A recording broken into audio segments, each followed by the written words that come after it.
على محمد وعلى آل محمد كما صليت على إبراهيم وعلى آل إبراهيم إنك حميد مجيد اللهم بارك على محمد وعلى آل محمد كما باركت على إبراهيم وعلى آل إبراهيم إنك حميد مجيد قال النبي صلى الله عليه وسلم فلما رقيت الثالثة قال بعد من أدرك أبويه الكبر عنده أو أحدهما فلم يدخلاه الجنة قلت آمين أو كما قال عليه الصلاة والسلام حضور نبی کریم صلی اللہ علیہ وسلم کا وہ فرمان جس میں آپ صلی اللہ علیہ وسلم نے آمین فرمایا اور جبرائیل امین کی بد دعا تھی دو کے متعلق بات ہو چکی پہلا وہ شخص جس پر رمضان کا مہینہ گزر جائے اور وہ اپنی بخشش نہ کرا سکے دوسرا وہ شخص جس کے سامنے حضور نبی کریم صلی اللہ علیہ وسلم کا نام نامی آ جائے اور وہ حضور پر درود نہ پڑے تیسرا جس کی یہاں پر عبارت پڑھی گئی ہے آپ صلی اللہ علیہ وسلم نے فرمایا جب میں تیسری پوڑی پر قدم رکھنے لگا تو جبرائیل امین نے کہا ہلاک ہو جائے وہ شخص جس کے سامنے اس کے والدین یا ان میں سے کوئی ایک بڑھاپے کو پائے اور وہ اس کو جنت میں داخل نہ کرائے آپ صلی اللہ علیہ وسلم کی بد دعا اور بد دعا پر آمین اس اولاد کے لیے ہیں جو اپنے والدین کے نافرمان والدین کی اطاعت والدین کی فرمانبرداری اور والدین کی خوشنودی اس شریعت کا ایک حسین باب ہے قرآن کریم اٹھا کر دیکھ لیں اب صلی اللہ علیہ وسلم کے ارشادات اٹھا کر دیکھ لیں حضور نبی کریم صلی اللہ علیہ وسلم کا اپنا عمل دیکھیں حضور صلی اللہ علیہ وسلم کا صحابہ کرام کو تلقین کرنا دیکھیں سب سے پہلے جہاں تک بات ہے قرآن کریم کی تو رب تعالیٰ نے اپنے حق کے بعد جو دوسرا حق بیان فرمایا وہ والدین کا بیان فرمایا بلکہ قرآن کریم کے اسلوب کو دیکھا جائے تو رب تعالیٰ نے اپنا حق ایک بتلایا اور پھر ساتھ گنتے گئے والدین کے یہ بھی حق ہے والدین کے یہ بھی حق ہے والدین کے یہ بھی حق ہے فرمایا وَقَضَى رَبُّكَ أَلَّا تَعْبُدُوا إِلَّا إِيَّاهُ حکم ہے اللہ کا عبادت کس کی جائے اللہ کی اللہ تعبدوا الا ایاہ پھر فرمایا وبالوالدین احسانا اما یبلغن عندك الكبر احدهما او كلاهما فلا تقل لهما اف ولا تنهرهما وقل لهما قولا كريما واخفض لهما جناح الذل من الرحمة وقل رب ارحمهما كما ربياني صغيرا کوئی 6 حق اللہ نے بتلائے اپنا ایک بتلا کے بات ختم کرو اللہ تعبدوا الا اياه اللہ کے علاوہ کسی اور کے عبادت نہ کی جائے، اللہ کے علاوہ کسی اور کے سامنے سجدہ نہ کیا جائے، اللہ کے علاوہ کسی اور کو مدد کے لیے نہ پکارا جائے، اللہ کے علاوہ کسی اور کے نظر و نیاز نہ دیا جائے، اللہ ہی کے نام پر دیا جائے۔ ساری چیزیں عبادت ہے۔ وَبِالْوَالِدَيْنِ إِحْسَانًا، پہلا حق والدین کے ساتھ حسن سلوک کرنا۔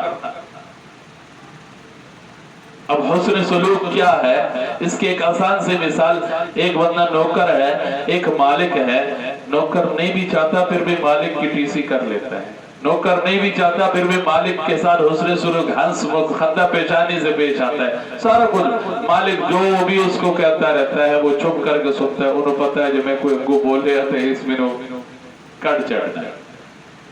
بہترین مثال ہے حسن سلوک۔ نہیں اس مالک کا دل کرتا، نہیں اس کے دل میں اس مالک کی محبت ہے، لیکن اس کے ساتھ وہ اچھا بول لے۔ وَبِالْوَالِدَيْنِ إِحْسَانًا، اس سے بڑھ کر چاہیے، مطلوب ہے اپنے والدین کے ساتھ حسن سلوک۔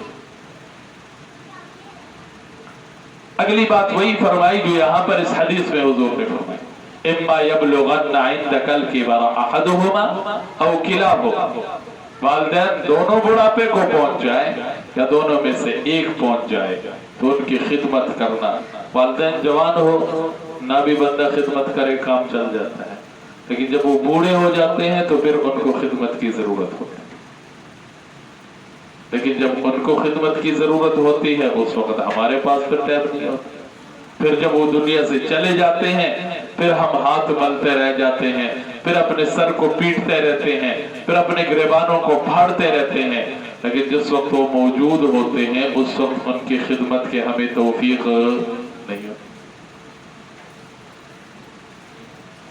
اِمَّا يَبْلُغَنَّ عِنْدَكَ الْكِبَرَ أَحَدُهُمَا، 10 اولاد 10 کی تعداد ہو ان کی فکر ہوگی، لیکن والدین دونوں یا دونوں میں سے ایک ان کی مجھے وہ فکر نہیں ہوتی۔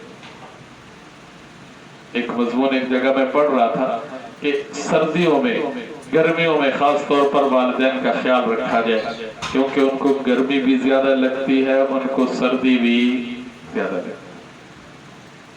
ماں کہتی ہے میں پنکھے کے سامنے سونا نہیں چاہتی، مجھے پنکھے کی آواز اچھی نہیں لگتی، کیوں؟ اولاد کی خاطر۔ ماں کہتی ہے مجھے بھوک نہیں ہے، میں بعد میں کھا لوں گی، کیوں؟ اولاد کی خاطر۔ چلو ان کا پیٹ بھر جائے، میں نے نہ بھی کھایا تو کوئی مسئلہ نہیں۔ لیکن آپ نے اکثر دیکھا ہوگا کہ جو بزرگ ہے وہ مہینہ سردیوں میں مہینہ 2 مہینے پہلے چادر وادر لے لیتے ہیں، گرم چیز استعمال کرنا شروع کرتے ہیں، کیوں؟ ان کو سردی زیادہ لگتی ہے۔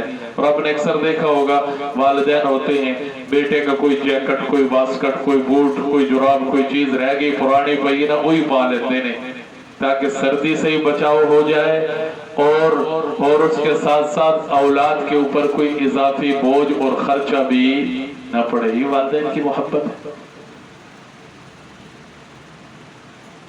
اس لیے حضور نے فرمایا وہ بڑھاپے کو پہنچے اور تم ان کی خدمت کر کے اپنے لیے جنت نہ واجب کراؤ، تمہارے لیے افسوس کا مقام ہے، تمہارے لیے ہلاکت کا مقام۔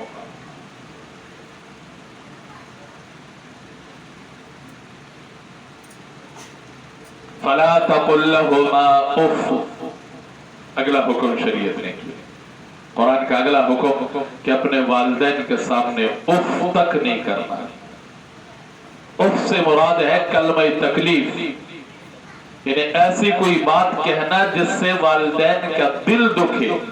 عرب میں اف کا تھا، ہمارے یہاں پر ہوں یا کوئی اور اس طرح کا لفظ ہو سکتا ہے کہ والدین یا والدہ کوئی بات کہے اور آگے سے بندہ جواب منہ بنا کر غصہ کر کے جواب دے، قرآن نے اس کو منع کیا ہے وَلَا تَقُلْ لَهُمَا اُفٍّ۔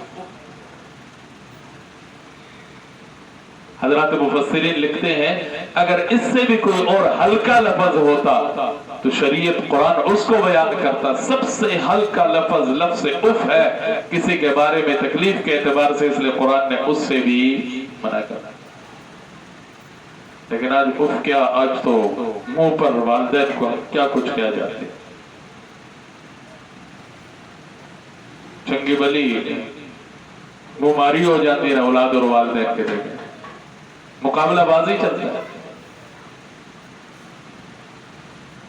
اس میں ایک چیز اور بھی ذہن میں رکھیں کہ والدین اپنے اولاد، جیسے اولاد پر والدین کے حقوق ہیں، اسی طرح والدین پر بھی اولاد کے کچھ حقوق ہیں۔ ان میں سے ایک حق یہ ہے کہ وہ اپنا باپ پن دکھائیں۔ آج کل تو یہی کہتے ہیں نا، دوستی کر لو، اولاد کے ساتھ دوستی والا ماحول ہو، فرینڈشپ والا ماحول ہو۔ جب فرینڈشپ والا ماحول ہوتا ہے تو پھر یہ باتیں چلتی ہیں۔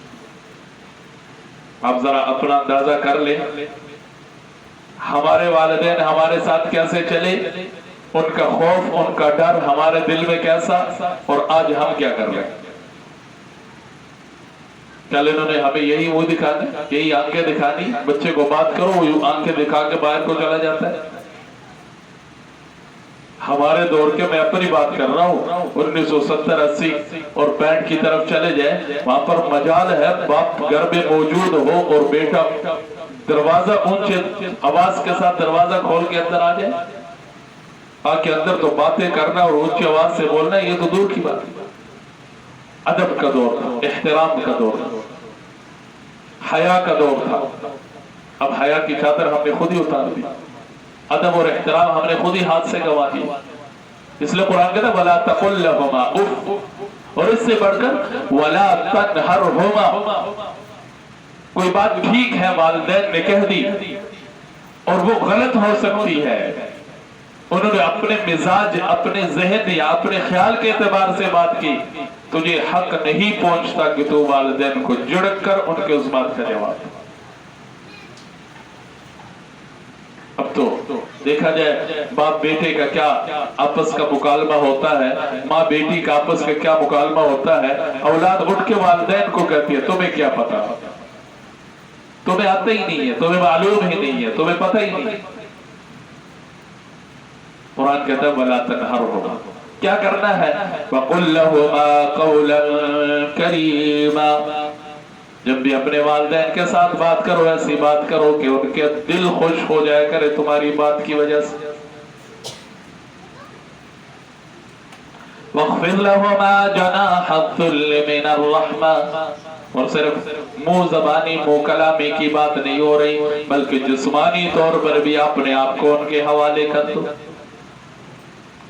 وَاخْفِضْ لَهُمَا جَنَاحَ الذُّلِّ مِنَ الرَّحْمَةِ، کبھی بھی ان کے سامنے اکڑ کے نہ ہو، بلکہ ہر وقت تمہارے بازو ان کے سامنے جھکے رہے، تم ان کے سامنے جھکے رہو، تم ہر وقت ان کے سامنے ادب اور با ادب بن کے رہو۔ وَاخْفِضْ، اس کی تشریح کرتے ہیں لغت والے کہ آپ نے دیکھا ہوگا جو شکاری لوگ ہیں، پرندے شکار کرتے ہیں، اگر وہ شرف پرندے کے پر کو لگ جائے تو وہ پر پرندے کا یوں جا کر گر جاتا ہے۔ تو قرآن کا مطالبہ یہ ہے اولاد سے، قرآن کا مطالبہ یہ ہے بیٹے اور بیٹی سے، وَاخْفِضْ لَهُمَا، کہ تیرے پر بھی ہر وقت تیرے والدین کے سامنے جھکے رہے، تیرے بازو اپنے والدین کے سامنے جھکے۔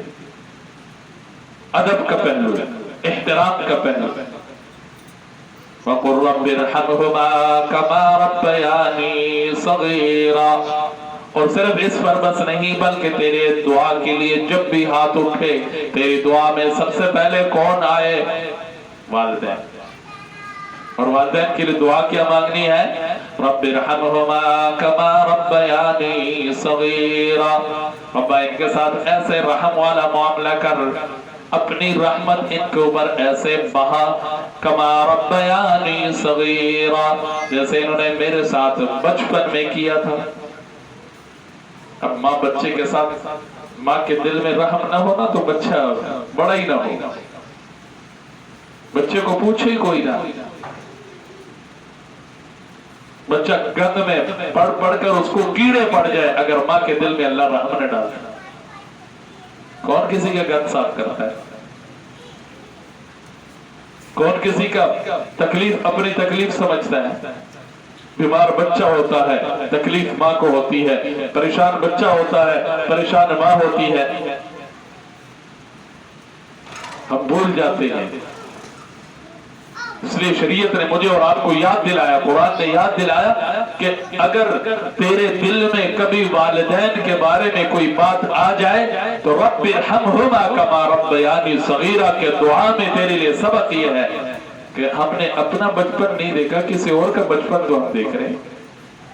میرے پاس بچہ ہو، وہ پیشاب کرتا ہے میں فوراً ماں کی طرف پھینک دیتا ہوں، بچہ کوئی گند کرتا ہے میں فوراً ماں کے حوالے کر دیتا ہوں۔ کیوں؟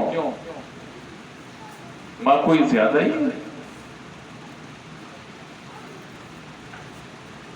رب ارحمہما کما ربیانی صغیرا۔ جب وہ بڑھاپے کی عمر کو پہنچ جائے، عام طور پر ہوتا پھر یہی ہے کہ بڑھاپے کی وجہ سے ان میں وہی عادتیں دوبارہ آ جاتی ہیں جو بچپن کی عادتیں ہوتی ہیں۔ بات بات پر ناراض ہو جانا، چھوٹی چھوٹی بات پر خوش ہو جانا، چھوٹی چھوٹی چیز سے خوش ہو جانا، اور وہ تمام کے تمام باتیں بچپنے والے پھر دوبارہ آ جاتی ہیں۔ اس لیے شریعت کہتی ہے کہ اس وقت جب تو بچہ تھا تیرے والدین نے تیرے ساتھ رحم کا معاملہ کیا تھا، اور اب جب وہ بچوں والی کیفیت اختیار کر چکے ہیں تو اب تجھے چاہیے کہ تو ان کے ساتھ رحم کرو۔ بخیر کتابوں میں ایک واقعہ لکھا ہے اور اس سے اندازہ مجھے اور آپ کو خود ہو جائے گا کہ والدین کے کیا دل ہوتا ہے اور آگے اولاد کیا کرتے ہیں۔ باپ ہے، بیٹا ہے، بیٹا بچہ چھوٹا سا ہے، گھر کے باہر بیٹھے ہیں، پرندہ کوئی آ کر بیٹھ گیا، کوا درخت کے اوپر، وہ چھوٹا بچہ اپنے باپ سے پوچھتا ہے مجھے کیا ہے؟ باپ بتلاتے بیٹا کوا ہے۔ ایک بار بتلایا، دو بار بتلایا، ہر بار بیٹا پوچھتا ہے، باپ اس سے بڑھ کر محبت بھرے انداز میں جواب دیتا ہے کہ میرا بیٹا بولنے لگ گیا، میرا بیٹا سوال کرنے لگ گیا، میرا بیٹا پوچھنے لگ گیا۔ اندر جا کر اپنی ڈائری میں یہ بات لکھتی کہ آج میرے بیٹے نے مجھ سے 35 بار پوچھا اور میں نے 35 بار جواب دیا، اور پہلے سے بڑھ کر محبت بھرے انداز سے جواب دیا کہ بیٹا ہی کوا ہے۔ باپ بوڑھا ہو گیا، بیٹا جوان ہو گیا، وہی سین دوبارہ کسی دن سامنے آیا۔ باپ بیٹھا ہے چارپائی پر، بیٹا بھی پاس آ کر بیٹھ گیا، سامنے کوا آ کر بیٹھ گیا۔ باپ نے بیٹے سے پوچھا پتر درخت پر کیا بیٹھا ہے؟ اس نے کہا جی ابو کوا ہے۔ تھوڑی دیر بعد پھر پوچھا درخت پر کیا ہے؟ کوا ہے۔ تیسری بار پھر پوچھا ابو بتا جو رہا ہوں کوا ہے۔ تیسری بار ہی جا کر ٹس ہو گیا، غصے ہو گئے۔ باپ نے اس کو کہا جان در سے میری ڈائری اٹھا کے لے۔ ڈائری اٹھا کے لے کے کہ تو نے مجھ سے 35 بار پوچھا تھا اور میں نے ہر بار پہلے سے زیادہ محبت کے ساتھ جواب دیا تھا، اور تو تیسری بار پوچھنے پر ہی جا کر اس سے ہونے۔ یہ باپ اور ماں، والدین اور اولاد کا دل یہ ہے۔ اس لیے قرآن کہتا ہے رب ارحمہما کما ربیانی صغیرا۔ جب وہ بڑھاپے کی عمر کو پہنچ جائے تو تمہیں چاہیے کہ ان کے ساتھ وہی رویہ، وہی انداز اختیار کرو جو اپنے بچوں کے ساتھ کیا کرتے ہو۔ بچہ ضد بھی کر جاتا ہے، بچہ رو بھی لیتا ہے، بچہ کس چیز کے کھانے میں ضد کر لیتا ہے، سارا کچھ کر لیتا ہے۔ ہم پلیٹ میں سامنے رکھ کر ابو کھانا ہے تو کھانا ہے، نہیں کھانا تو یہی پکیا اور کچھ نہیں۔ بچوں کے لیے میں کیا کچھ کر لیتا ہوں۔ تو حضور نبی کریم صلی اللہ علیہ وسلم نے آمین فرمائی جبرائیل امین کے اس بددعا پر جہاں پر جبرائیل امین بددعا کر رہے ہیں ہلاک ہو جائے وہ شخص جس کے سامنے اس کے والدین یا ان میں سے کوئی ایک بڑھاپے کی عمر کو پہنچ جائے اور اس کو جنت میں داخل نہ کرا سکے۔ اب صلی اللہ علیہ وسلم نے قرآن کریم نے اس کے علاوہ اور بھی بہت جگہوں پر والدین کے حقوق بیان کیے۔ حضور نبی کریم صلی اللہ علیہ وسلم نے والدین کے بارے میں فرمایا کہ والدین تیرے لیے جنت کا دروازہ ہے یا والدین تیرے لیے جہنم کا دروازہ۔ اگر وہ تجھ سے خوش ہے تیرے لیے جنت کا دروازہ کھلا ہے، اگر وہ تجھ سے ناراض ہے تیرے لیے جہنم کا دروازہ۔ بلکہ ایک روایت میں تو آپ صلی اللہ علیہ وسلم نے واضح طور پر فرمایا رضا الرب فی رضا الوالد و سخط الرب فی سخط الوالد۔ اگر عرش پر رحمان راضی رکھنا چاہتے ہو دنیا کے فرش پر اپنے والدین کو راضی رکھو، والد کو راضی رکھو۔ والدین کو بھی چاہیے کہ بے جا ضد نہ کرے اپنی اولاد کے ساتھ، والدین کو بھی چاہیے کہ بے جا اور ایسے فضول قسم کی سختی یا فضول قسم کے ان کے ساتھ دشمنی، چھوٹی سی بات کی وجہ سے والدین دشمنی کرنے لگ جاتے ہیں، اولاد کو اپنے سے خود دور کر دیتے ہیں۔ جب وہ دور ہو جاتے ہیں تو پھر کہتے ہیں والدین تو ہم کرتے ہیں اور والدین پھر فرما برداری نہیں کرتے۔